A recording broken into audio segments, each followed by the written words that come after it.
Hello. हाँ dear student, तो बढ़ते हैं नेक्स्ट लेक्चर में। तो डिस्कशन कर रहे थे हम, स्टेज 1 का हमने कर दिया था डिस्कशन। अब स्टेज 2 पर आते हैं जी। स्टेज 2 के बारे में पढ़ते हैं। देखो क्या बात है स्टेज 2 के ऊपर। पानी की सतह, स्टेज 1 के सारे क्वेश्चन हमने बिल्कुल कर दिए थे। तो क्वेश्चन क्या है जी, स्टेज 2 में पानी की सतह से h गहराई नीचे हवा का बुलबुला बनता है। पानी की सतह से h गहराई के नीचे एक पानी का बुलबुला बनता है जी। ठीक है, कितनी लेयर होगी जी, कितनी परत होगी इसमें? एक परत होगी जी। ठीक है, एक ही परत होती है। बुलबुले के अंदर वायु के दाब की गणना करें। तो बुलबुले के अंदर यहाँ पी इन है, यहाँ क्या होगा पी आउट, और ये दरो बता रहे जी यहां तक। ठीक है भाई, यहां पर दाब क्या होगा जी पी नोड। तो पहले तो पी आउट निकालो। पी आउट होगा जी पी नोड प्लस में रो जी एच। रो किसका? तरल का। ठीक है जी, रो जी एच। ओके, अब हम फार्मूला लगा सकते हैं क्या? P out minus P in two T by R. P out P in निकालना है तो पी इन कितना आएगा जी? पी इन आएगा P out minus two T by R. P in कितना आएगा? P out minus two T by R. और P out की वैल्यू पुट कर दें पी नोड प्लस में rho ji H minus two T by R. P in की value कितनी आई है? P out minus two T by R. Okay okay, ये फार्मूला गलत लिख दिया ना। फार्मूला क्या? पी इन माइनस आउट होता है, अंदर ज्यादा होता है ना। तो पी इन क्या हुआ? P out plus two T by R. P out की जगह क्या लिख सकते हो? रो जी एच। अब इसमें वैल्यू पुट कर सकते हैं जी। पी नोड की जगह पी नोड ले रहे हैं, पानी का घनत्व 10⁻³ जी एच प्लस में टू टी बाई आर। पानी का घनत्व कितने लेते हैं? 10⁻³। ठीक है जी, तो ये क्वेश्चन नंबर 1 था। क्वेश्चन नंबर 2, क्वेश्चन नंबर 2 देखिए। क्वेश्चन नंबर 2, 6 सेंटीमीटर लंबा दांत कुरेदने का तिनका, टूथ ब्रश, टूथपिक बोल देते हैं, पानी पर तैरता है। इसकी एक तरफ पानी का पृष्ठ 50 डायन प्रति सेंटीमीटर है, दूसरी तरफ 45 डायन प्रति सेंटीमीटर कर देता है। पृष्ठ तनाव अलग अलग रखे। तिनके पर परमाणु बल कितना लगेगा? भाई 6 सेंटीमीटर का है जी तिनका, 6 सेंटीमीटर का तिनका है। इस तरह से लंबाई है उसकी 6 सेंटीमीटर। ठीक है जी, एक तरफ 50 और दूसरी तरफ है 45, तो ज्यादा कौन सा है वही कंसिडर करते हैं। 50, पृष्ठ तनाव 50 है, डायन पर सेंटीमीटर। तो डायन मात्रक में परिणामी बल बताना है तिनके पर। तो परिणामी बल कितना होगा? एफ नेट, जो बड़ा पृष्ठ तनाव वही लेते हैं, 2TL।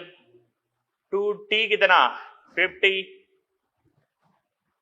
50 डायन पर सेंटीमीटर है, इनटू में 6 सेंटीमीटर डायन में बताना है। तो कितना आएगा जी? 2, सबको बदल लो जी पहले। 50 सेंटीमीटर है, 50 डाइन है, डाइन यानी कितना होगा? 10⁻⁻5 न्यूटन। 1 न्यूटन क्या होता है? 1 newton is equal to 10⁻5 dyne होता है जी। और 50 डाइन को हम कैसे लिख सकते हैं बताओ? 1 न्यूटन 10⁻5 डाइन। 50 डाइन पर सेंटीमीटर को आप लिख सकते हो जी, 50 डाइन को बदलें 10⁻⁻5 न्यूटन और सेंटीमीटर 10⁻⁻2 मीटर। लिख दिया जी। लंबाई कितनी है? 6 सेंटीमीटर को किसमें बदल दो? मीटर में बदल दो जी, बस। 2 × 50 × 10⁻⁻5 × 6 × 10⁻⁻4, यह आ गया जी 100। और ओके, हमें एक साइड 50 दे रखा है और एक साइड 45 दे रखा है, तो आपको एक साइड के फिर 2TL लेने की जरूरत नहीं है, ज्यादा वाला हम निकाल रहे हैं। तो ये आ गया जी 50 इंटू 10 की पावर -5 है, ऊपर आएगी ये +4 यानी -1 इंटू में 6 कितना है जी 300 इंटू 10 की पावर -1 कितना आया जी 30 न्यूटन। ठीक है,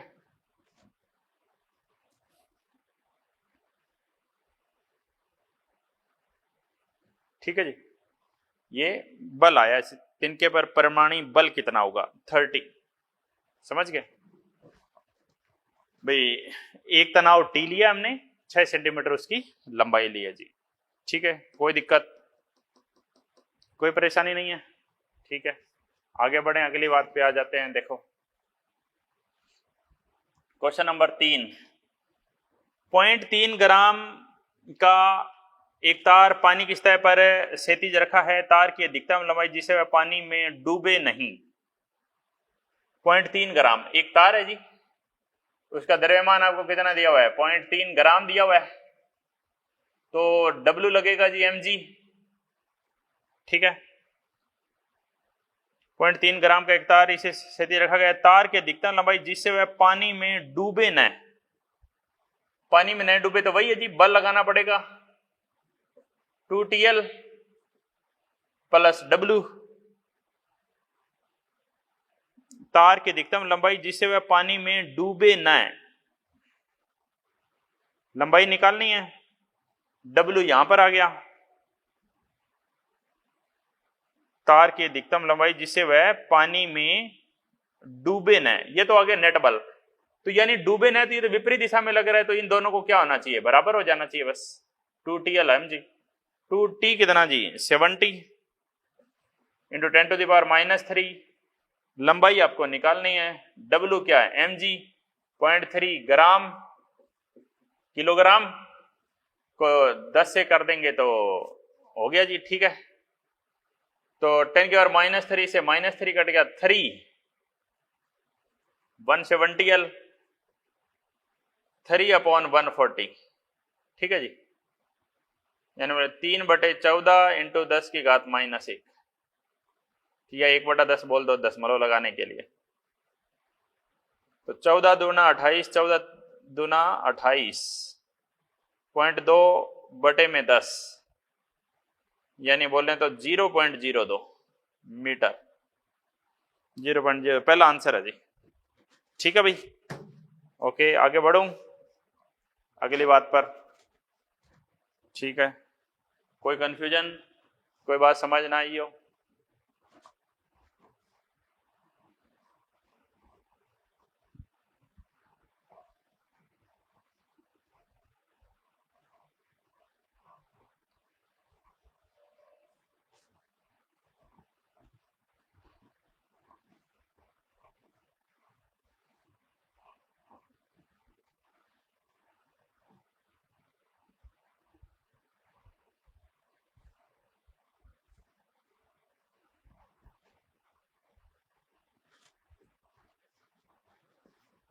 आगे बढ़िए अगली बात पर। अगली बात क्या है, क्वेश्चन नंबर 4। क्वेश्चन नंबर 4 क्या करे, देखो दो साबुन के बुलबुलों की त्रिज्या क्रमशः R1 और R2 है, इनके अंदर वायु के द्रव्यमान का अनुपात M1 और M2 है।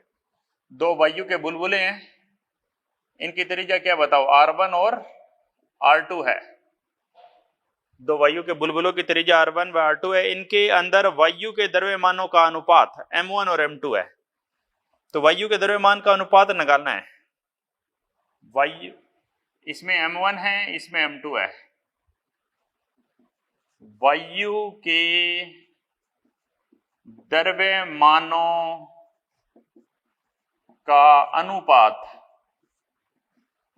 M1/M2 होगा।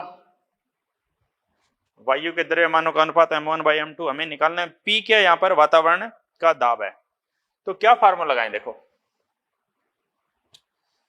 तो आप ये लगा सकते हो जी PV = nRT। n की जगह मैं क्या बोलूं m/M। RT कैपिटल M तो क्या होता है परमाणु भार, वो तो समान ही रहता है, इनको स्मॉल m से दर्शाना चाहिए था। वैसे इनके अंदर वायु का द्रव्यमान हमें पूछा गया है, तो small m1 by small m2 हमें निकालना है। तो PV MRT ये दोनों तो नियत है, यानी PV समानुपाती है किसके बताओ, M के। तो M1 बाई M2 क्या होगा, P1 V1, यहां पे P2 V2। P1 इसके बाहर दाब, P2 इसके बाहर दाब, इसके अंदर का दाब होगा P in, अंदर का दाब होगा P in। तो फार्मूला क्या लगाते हैं, P out minus P in बराबर, बुलबुले हैं तो 40/R आएगा। पहले में R1 दे रखा है तो R1 ले लेंगे। P out, P बाहर का दाब क्या दे रखा है, वायुमंडलीय दाब दे रखा है बाहर, तो बाहर का दाब तो वायुमंडलीय, ये formula P in minus out होता है जी, इन माइनस आउट। बाहर का दाब तो क्या है, वायुमंडलीय दाब है, P नॉट या P जो भी है। अंदर का दाब क्या है, P1, ये P1 अंदर का दाब है, इसके अंदर का दाब P2 है। बाहर तो वायुमंडलीय दाब है ना, ठीक है। अंदर का दाब बाहर आया जी P in minus P out 4T/R1। P1 की जगह आप क्या लिख सकते हैं, P प्लस में 4T/R1। तो देखो P की जगह मैं लिख दूं P plus 4T/R1, P plus 4T/R2,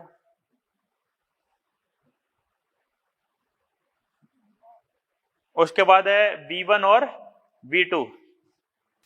hello, हाँ जी, तो आगे देखेंगे, ये है P प्लस 4T/R1 और P plus 4T/R2। V1 V2 value put कर दीजिए, 4/3 की क्यूब, 4/3 की क्यूब। 4/3 से 4/3 कैंसिल हो गया। P plus 4T/R1 upon P plus 4T/R2 R1/R2 की होल क्यूब, R1/R2 का होल क्यूब। ठीक है, देख लीजिए ऑप्शन, कौन सा ऑप्शन मिल रहा है, थर्ड ऑप्शन मिल रहा है जी। ठीक है, तो इसी के बाद अगला क्वेश्चन है क्वेश्चन नंबर 5। क्वेश्चन 5 क्या है, एक केशिका नली को पानी में डुबोया जाता है, पानी 5 सेंटीमीटर तक चढ़ता है। यदि केशिका नली को चित्र के अनुसार मोड़ा जाए तो पानी स्तंभ की ऊंचाई कितनी होगी, 5 सेंटीमीटर ही रहेगी जी। भाई केशिका नली में जितना पानी चढ़ रहा है आप उसको कैसे भी मोड़ दो, फर्क थोड़ी पड़ेगा। एक ये केशिका नली है, या मैं बोलूँ एक ये ऐसे केशिका नली है, ऐसे मोड़ दिया तो फर्क थोड़ी पड़ेगा। जो तरल जितना ऊंचाई तक चढ़ना है वो उतनी ऊंचाई तक ही चढ़ेगा। ठीक है जी, आगे बढ़ते हैं, ये क्वेश्चन नंबर 5 तक हो गए हैं।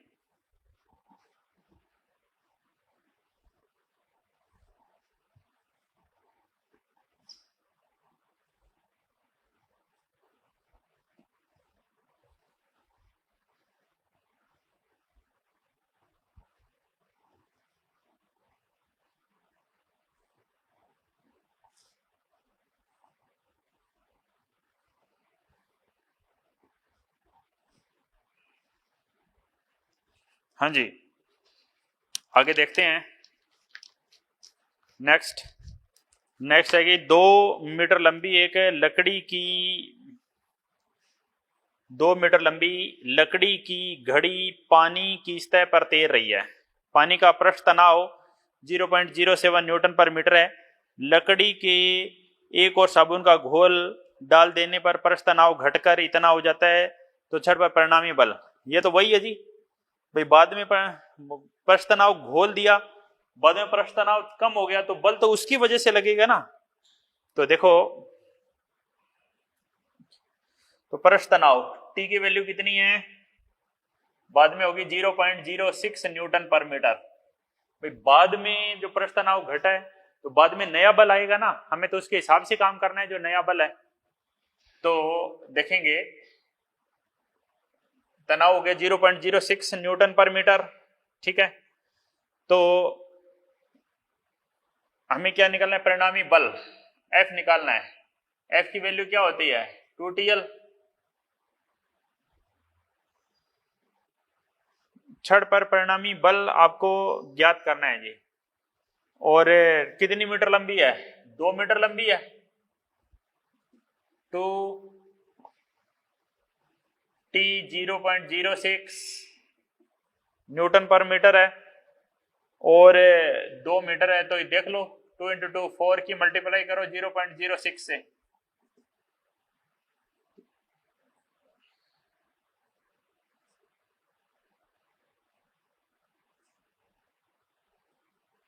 कितना होगा देखो, 4 मीटर होगी, 0.06 है। परिणामी बल, पानी का पृष्ठ तनाव जितने घड़ी की एक और साबुन का घोल डालने में पृष्ठ तनाव इतना हो जाता है, तो परिणामी बल बताओ। परिणामी बल आपको बताना है बाद के अंदर। 0.24 न्यूटन, और वो क्या बोल रहे हैं, ये 0.06 लिया है ना, हाँ जी 0.06 है, वो बोल रहे हैं 0.02, आंसर आ रहा है हमारा 0.24 न्यूटन। 2 मीटर लंबी लकड़ी की घड़ी तैर रही है, पानी का पृष्ठ तनाव इतना है, घड़ी के एक और साबुन का घोल डाल दें तो पृष्ठ तनाव घटकर इतना हो जाता है। छड़ पर परिणामी बल बताओ, तो 2TL ही लगेगा जी, यही आएगा आंसर। तो 0.02 की जगह ये 0.2 आएगा जी, ठीक है। क्वेश्चन नंबर 6 आगे बढ़ते हैं। देखो नेक्स्ट क्वेश्चन है क्वेश्चन नंबर 7। क्वेश्चन नंबर 7 के 10 सेंटीमीटर लंबे तार को जल की सतह पर क्षैतिज रखा जाता है। इसे संतुलन के लिए धीरे धीरे इतने न्यूटन के बल से ऊपर की ओर खींचा जाता है। पृष्ठ तनाव बताओ। वही जी 2TL फार्मूला लगाना है। 8 नंबर, द्रव की एक बूंद की पृष्ठ ऊर्जा E, इसे 1000 समान बूंदों में फुहार किया जाता है तो पृष्ठ ऊर्जा हो जाएगी। तो वही है जी जो कार्य करना पड़ता था। देखो क्वेश्चन नंबर 7 कार्य कितना करना पड़ता था, n की पावर 1/3 वाला फार्मूला लगा दीजिए।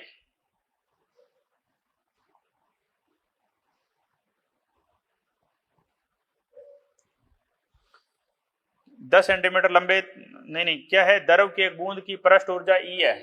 द्रव की एक बूंद है, उसकी पृष्ठ ऊर्जा है वो E है, ठीक है। पृष्ठ ऊर्जा E है, इसे 1000 समान छोटी बूंदों में विभाजित किया जाता है। n की वैल्यू कितनी है बताओ, n की वैल्यू 1000 है। 1000 यानी बोले तो 10 की घात कितनी 3। 1000 समान छोटी बूंदों में फुहारों में विभाजित किया जाता है। इसकी पृष्ठ ऊर्जा कितनी हो जाएगी। पृष्ठ ऊर्जा क्या फार्मूला था बताओ। पृष्ठ ऊर्जा का पहले E थी, बड़ी बूंद थी, बड़ी बूंद की पृष्ठ ऊर्जा कितनी, मान लेते हैं इसकी त्रिज्या R है। अब नई बूंद आई है छोटी छोटी, 1000 बूंद, ठीक है। तो देखिएगा बात, 1000 बूंद है। यहां पर पृष्ठ ऊर्जा का फार्मूला क्या होता है बूंद में, पृष्ठ ऊर्जा dW TdA यानी 4πr²। इसको क्या बोलते हैं हम, E बोला गया है। तो यहां पर कितनी है, इसको E बोला गया है। अब वापस कितनी है जी, 1000 बूंद आई है वापस से, इसे बहुत सारी है। तो अब आएगी E डैश T इंटू में 4π into small r², T into 4π small r², ठीक है। तो स्मॉल आर की वैल्यू कैसे रखेंगे? कैपिटल आर दोनों का आयतन तो बराबर है, v1 बराबर v2, 4/3 pi r cube, n into में 4/3 पाई स्मॉल आर क्यूब। ठीक है, 4/3 पाई से 4/3 pi cancel, capital r cube का ये फार्मूला निकालते ही है, capital r is equal to n की पावर 1/3 इंटू स्मॉल आर। ठीक है, तो कैपिटल आर n कितना है बताओ? n 10 की पावर 3 है, 10 की पावर 3 और ऊपर आ गया जी 1/3 इंटू स्मॉल आर, 3 से 3 कैंसिल कर दो, 10r, कैपिटल आर की वैल्यू 10r आई है, तो यहां से आप स्मॉल आर की वैल्यू पुट कर सकते हो। भाई ई डेस कितना आया जी? T इंटू में हमें क्या पूछिए? नई ऊर्जा पूछिए, तो बस आर की वैल्यू पुट करो और सोल्व करो। दरअसल ये तो एक बूंद की होगी ना, ये तो क्या है 1000 बूंद की लेनी पड़ेगी, तो n से गुणा करनी पड़ेगी, 4 pi into r square, n t 4 pi, n की वैल्यू पुट कर दो, n कितनी है? 10 की पावर 3 है, n 10 की पावर 3 है। स्मॉल r कितना होगा जी? स्मॉल r होगा r/10, स्मॉल r की वैल्यू क्या होगी? r/10, r/10, और इसका क्या करना पड़ेगा? स्क्वायर, बस अब आंसर आ जाएगा जी। 4 pi t 10 to the power 3 r square, और यहां पे आ गया जी 100 10 टू द पावर 2, तो ये पावर कैंसिल हो जाएगी, 3 पावर, a की पावर बचेगी, 4 pi t r square into में 10, और 4 पाई t की जगह मैं क्या लिख सकता हूं? e इंटू में 10, यानी नया आंसर क्या आ जाएगा? e dash is equal to 10e। आ जाएगा या नहीं बताओ? नया आंसर आ जाएगा e dash is equal to 10e। ठीक है जी, अब क्वेश्चन नंबर 9 में आ जाते हैं जी। क्वेश्चन नंबर 9 कह रहा है 1 मिलीमीटर त्रिज्या की जल की बूंद को 10 लाख छोटी बूंदों में विभाजित करने के लिए किया गया कार्य होगा। 1 मिलीमीटर त्रिज्या की जल की बूंद है, ठीक है, 1 मिलीमीटर त्रिज्या की जल की बूंद है, 1 मिलीमीटर त्रिज्या की जल की बूंद को 10 लाख छोटी बूंदों में विभाजित करना है। एक बूंद को कितनी बूंद बनानी है? 10 लाख, 1000, 10,000, लाख, 10 लाख, 1 2 3 4 5 6, कितनी होगी? 10 की घात 6 बूंद बनानी है इस बार। 1 मिलीमीटर त्रिज्या की जल की बूंद से 10 लाख छोटी बूंदों को विभाजित करने के लिए किया गया कार्य कितना होगा जी? तो यही फार्मूला जी, सेम। क्या फार्मूला होता है? E इक्वल टू किया गया कार्य W, 4 पाई t n की power 1/3 minus 1, 4 pi t r square, बस ये फार्मूला है जी, वैल्यू पुट करनी है जी। 4 पाई 22/7 t, सरफेस टेंशन कितनी जी? 72 into 10 to the power -3 r square, 1 millimetre 10 to the power -3 metre का स्क्वायर, कितनी बूंद है? 10 to the power 6, 10 to the power 6 की पावर 1/3 माइनस 1। तो बस इसको सोल्व कर दो जी, इसको सोल्व कर दो, आंसर आ जाएगा। यहां भी सोल्व करना आता है ना, 3 से यहां पे 2 बच जाएगा, 100, यानी ये आ जाएगा जी 99। और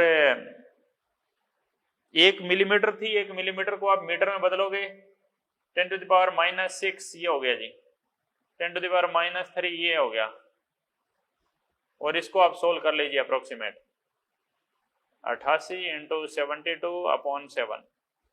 ठीक है, ये क्वेश्चन नंबर 9 था। आगे बढ़ें।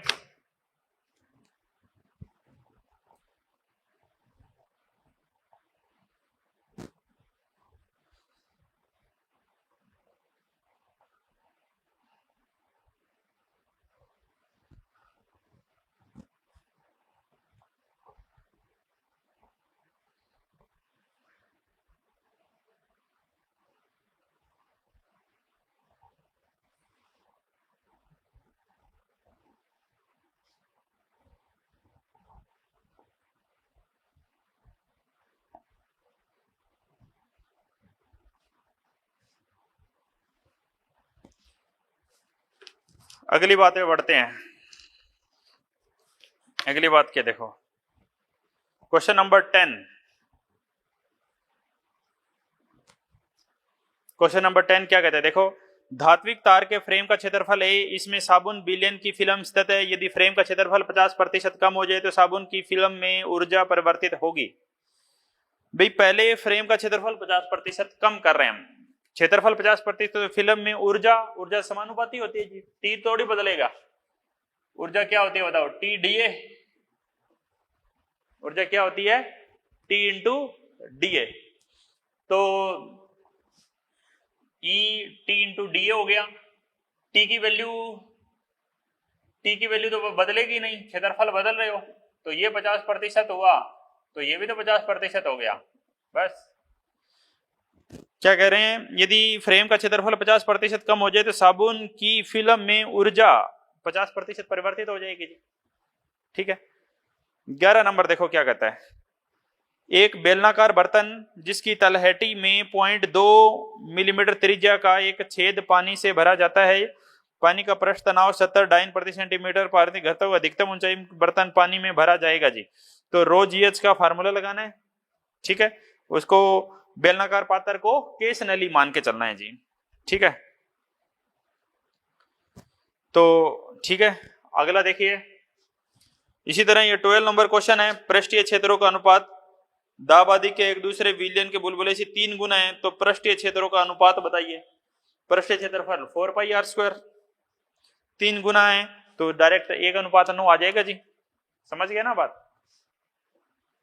भाई क्षेत्रफल है वो क्या हो गया जी, 4πr², 4πr², यानी बोले तो क्षेत्रफल किसके समानुपाती हो गया जी, r² के। क्षेत्रफल r² के क्या हो गया, समानुपाती हो गया। यदि साबुन के विलयन बुलबुले के दाब आदि के दूसरे साबुन के विलयन 3 गुना है, दाब आदि क्या है, A1/A2 R1/R2 का होल स्क्वायर।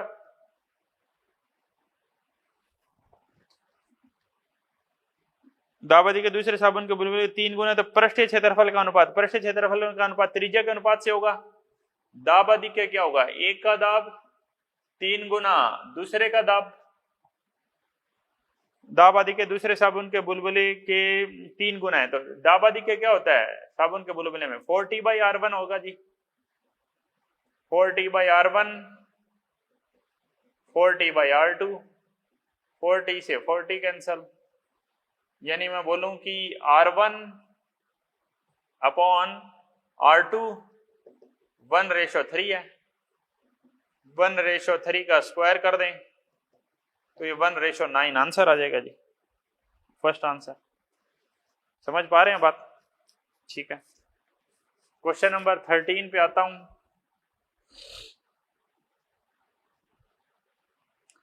13 नंबर क्या कहता है, एक साबुन के विलयन का पृष्ठ तनाव इतना दिया हुआ है, 6 मिलीमीटर व्यास के विलयन के बुलबुले में दाब वायुमंडलीय दाब की तुलना में अधिक होगा कम होगा। फिर पृष्ठ तनाव आपको दे दिया, 6 मिलीमीटर व्यास के इस विलयन के बुलबुले में दाब वायुमंडलीय दाब से तो क्या होगा जी, ज्यादा ही होगा। भाई अंदर का दाब क्या होता है, P in minus P out is equal to साबुन के विलयन का पृष्ठ तनाव 6 मिलीमीटर व्यास के इस विलयन के बुलबुले में, बुलबुला तो बाहर है, वही 4T/R लगाओ। P in क्या होगा जी, P आउट प्लस 4T/R। अब कितना ज्यादा है, वायुमंडलीय दाब से कितना ज्यादा है, ये 4T/R, फार्मूला लगा दो। ठीक है, 6 मिलीमीटर त्रिज्या दे दीजिए, त्रिज्या की वैल्यू पुट कर दो। ठीक है, कर देंगे सोल्व। ठीक है जी, आगे बढ़ते हैं। 14 नंबर, किसी साबुन के बुलबुले के अंदर का दाब आधिक्य को 2 मिलीमीटर ऊंचाई के तेल स्तंभ द्वारा संतुलित किया जाता है। साबुन के बुलबुले के अंदर के दाब आधिक्य को 2 मिलीमीटर ऊंचाई के तेल स्तंभ द्वारा संतुलित किया जाता है। साबुन के घोल का पृष्ठ तनाव बताना है। तो साबुन के घोल का पृष्ठ तनाव कैसे आएगा भाई, साबुन के बुलबुले के अंदर का दाब आधिक्य वो 2 मिलीमीटर ऊंचाई के तेल स्तंभ द्वारा संतुलित किया जाता है। साबुन का बुलबुला है, उसके अंदर का दाब कैसे होगा, पी इन बराबर पी आउट प्लस में 40/r। यहां से दाब निकाल लेंगे साबुन के बुलबुले के अंदर का दाब। दाब आधिक्य की साबुन के बुलबुले के अंदर के दाब आधिक्य को 2 मिलीमीटर ऊंचाई के तेल स्तंभ द्वारा संतुलित किया जाता है। तेल स्तंभ द्वारा संतुलित किया जाता है, यानी फार्मूला लगा देंगे पी का रो जी एच। रो किसकी, तेल की, और डी उसकी ऊंचाई होगी। ठीक है, तो यहां से परस्पर तनाव आ जाएगा जी, टी निकालना है बस।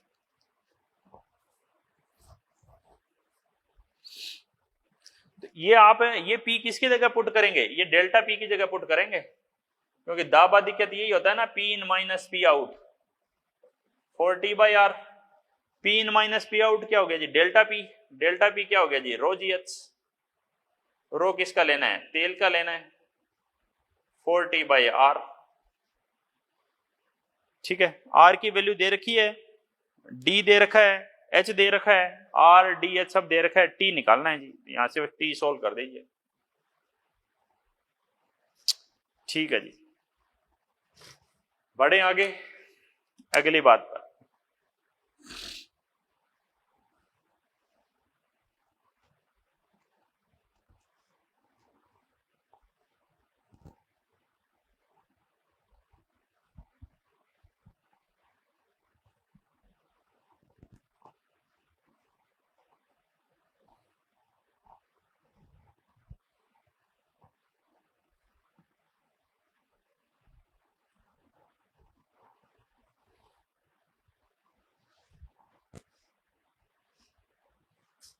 हाँ जी, नेक्स्ट पॉइंट क्या है देखिएगा।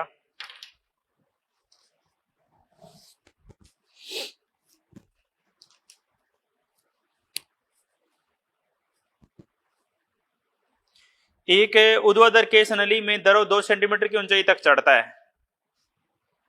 क्वेश्चन है, हाँ ये अच्छा क्वेश्चन है जी, क्वेश्चन नंबर 16। ये से क्वेश्चन पेपर में आ जाते हैं, देख लेना।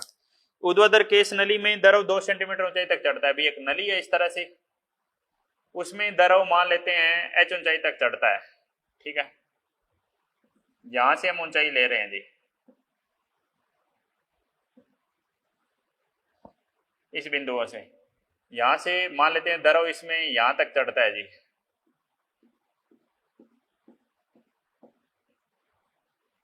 h ऊंचाई तक चढ़ता है। ठीक है, बाद में इस केस नलिका को आपने तिरछा कर दिया, ऐसे ऐसे कर दिया जी, इस केस नलिका को तिरछा ऐसे होगी जी। कितने कोण पर होगी बताओ, 60 डिग्री के कोण पर होगी ऊर्ध्वाधर से। ऊर्ध्वाधर से 60 डिग्री के कोण पर होगी। ठीक है,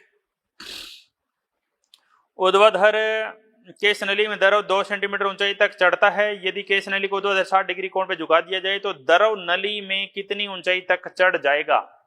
ऊंचाई पूछिए आपसे, भाई लंबाई तो वही रहेगी जी, ये जितना चढ़ा था ये भी उतना ही चढ़ेगा जी, लेकिन ऊंचाई ये h हो गई। ठीक है, तो ये जितना था, ये लंबाई थी, ये तो उतना ही रहेगा। आपको पूछा कितनी ऊंचाई तक चढ़ जाएगा, मान लेते हैं ये h निकालना है, इसको जैसे मान लिया l दे दिया, ये l से ले चलता हूं इसको, तो ये तो l ही रहेगा। ठीक है, तो द्रव तो यहीं तक आएगा। तो अब इस त्रिभुज को बाहर ले लो, ये l है, इसकी वैल्यू कितनी थी 2 सेंटीमीटर, ये h है, ये 60 डिग्री है। ठीक है, कोण हमें 60 डिग्री दिया हुआ है। ठीक है, हेलो, हाँ जी।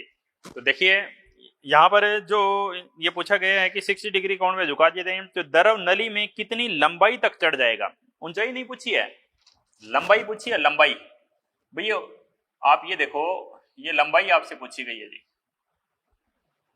पहले एल लंबाई तक चढ़ा गया था, अब आपको पूछिए कि कितनी लंबाई तक चढ़ जाएगा, तो 60 डिग्री कोस थीटा, ये निकालना है हमें। एल डैश निकालना है, तो थीटा कितना डिग्री दिया है, ऊर्ध्वाधर से 60 डिग्री के कोण पर मोड़ दिया। ऊर्ध्वाधर से 60 डिग्री के कोण पे मोड़ दिया तो ये कोण कितना बनेगा जी, ये तो 30 बनेगा, ये तो 30 बनेगा ना, बिल्कुल 30 डिग्री बनेगा। एच तो सेम ही रहेगा ना जी, पहले भी 2 सेंटीमीटर था, अब भी 2 सेंटीमीटर है। तो देखो एच बाई एल डेस आधार बटे में करंट साइन 30 डिग्री, ठीक है। और साइन 30 डिग्री कितना होता है, 1/2। H by L dash is equal to 1/2। L dash की वैल्यू है जी 2h, 2 टाइम्स ऑफ 2 कितना सेंटीमीटर, 4 सेंटीमीटर, 4 सेंटीमीटर आंसर आ जाएगा जी। कोई कंफ्यूजन, कोई बात पूछनी हो, ठीक है जी, आगे बढ़े, अगली बात पे आते हैं। अब आता है जी क्वेश्चन नंबर 17। क्वेश्चन नंबर 17 क्या है, पारे का पृष्ठ तनाव 0.465 न्यूटन पर मीटर है। पारे का जो पृष्ठ तनाव है वो है जी 0.465 न्यूटन पर मीटर, ठीक है जी। तो 6 मिलीमीटर व्यास के पारे की बूंद के भीतर दाब अधिकतम होगा, वही फार्मूला जी, P in minus P out is equal to 40/R, सब कुछ दिया हुआ है, कर देंगे आप, मुझे पता है। 18 में एक द्रव ठोस सतह को गीला नहीं करेगा यदि संपर्क कोण थीटा ग्रेटर देन 90 डिग्री, बताया था।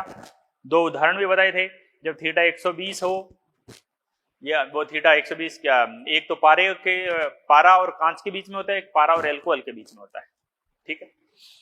अगला क्वेश्चन, किसी साबुन के बुलबुले का पृष्ठ तनाव, किसी साबुन के बुलबुले का पृष्ठ तनाव T इक्वल टू 0.06 न्यूटन पर मीटर है। साबुन के बुलबुले का पृष्ठ तनाव 0.06 न्यूटन पर मीटर है। तो इसे फुलाकर त्रिज्या 2 से 5 करने में कितना कार्य करना पड़ेगा। तो बुलबुला है तो आपको ये ध्यान रखना पड़ेगा, पहले T 4 पाई R2 का स्क्वायर 4 पाई R1 का स्क्वायर, ये तो होता है जब एक परत हो, यहां पर 2 परत है तो 2 से गुणा कर दो, तो 4 दूना 8 पाई T R2 square minus R1 square, put करते ही आंसर आ जाएगा जी। कितना सेंटीमीटर करना है, 5 से 3 सेंटीमीटर करना है, या तो आप इनको मीटर में बदल के कर दें, ज्यादा सही रहेगा।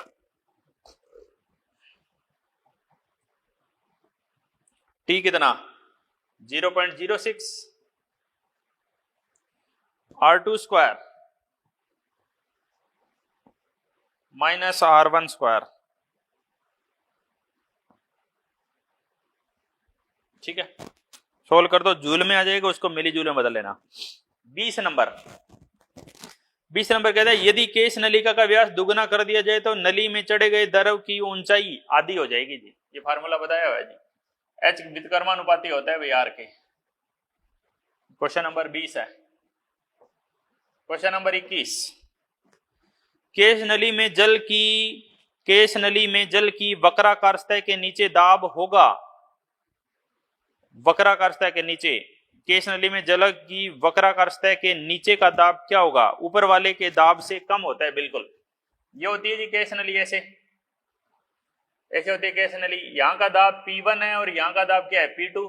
कौन सा ज्यादा होता है जी, ये देखो, ये P1 कंप्लीट हो सकता है, P1 बड़ा है P2, यानी वक्राकार सतह के जो नीचे का दाब है P2 वो क्या है जी, P1 से कम है। P2 है वो P1 से कम है, ठीक है जी। 21 के बाद 22 नंबर क्वेश्चन, अब ये थ्योरेटिकल क्वेश्चन है तो मैं इसे बता देता हूं। क्वेश्चन नंबर 22 क्या कहते हैं, यदि 2 बुलबुले A और B, A बड़ा है B से, तो एक संकीर्ण नली के द्वारा जोड़ा जाए, तो नली के द्वारा जोड़ देंगे तो क्या होगा, दाब किसमें ज्यादा है, A बड़ा है B छोटा है, A बड़ा है B छोटा है, एक पाइप से जोड़ दिया पाइप से, दाब किसमें ज्यादा था, B का दाब ज्यादा था A से। छोटे में दाब ज्यादा होता है, वो दाब इसको और देगा तो ये और फूलेगा तो A और बड़ा हो जाएगा और B छोटा हो जाएगा, A का आकार बढ़ जाएगा जी। 23 नंबर, यदि पृष्ठ तनाव T हो तो साबुन के बुलबुले का व्यास D से 2D करने में कार्य कितना होगा जी। वही है क्षेत्रफल, आप त्रिज्या से ले लो, ये देखो ये फार्मूला, पृष्ठ तनाव T हो तो साबुन के बुलबुले को D से 2D करने में कार्य है, ये त्रिज्या दे दी, आप व्यास से ले सकते हो जी इसको, ठीक है। केस नली प्रयोग को निर्वात में किया जाए तो द्रव की ऊंचाई उसके उच्चतम ऊंचाई तक चली जाती है, बताया था गुरुत्वाकर्षण क्षेत्र में उच्चतम ऊंचाई तक चढ़ जाता है। यदि V आयतन के बुलबुले को फैलाने में किया गया कार्य W हो तो समान साबुन के घोल से बुलबुले का आयतन 2V करने में किया गया कार्य कितना हो जाएगा जी। V आयतन के बुलबुलों में किया गया कार्य V है, वही फार्मूला लगाने हैं n की पावर 1/3 वाला, तो वो 1/3 घनमूल में आ जाएगा, तो W की पावर 1/3 में आंसर आएगा, ठीक है। तो पहले ये जो कार्य किया गया है वो सेम वही फार्मूला लगाना है। 26 नंबर, किसी टैंक के जल का द्रव टैंक के तल का द्रव का दाब निर्भर नहीं करता है। टैंक के तल का द्रव का दाब टैंक के क्षेत्रफल पर दाब निर्भर नहीं करता, ये पहले ही बताया था जी। अलग अलग आकार के टैंक थे, उनके तल पे बल अलग अलग हो सकता है, लेकिन अगर ऊंचाई सबकी बराबर है तो दाब सब पे बराबर होगा। 26 नंबर, उसके बाद ओके 26 नंबर ही तक है, तो ठीक है जी। आज की क्लास में ये कंप्लीट होता है लेसन, ठीक है। तो इसके बाद मिलते हैं आगे, ठीक है जी।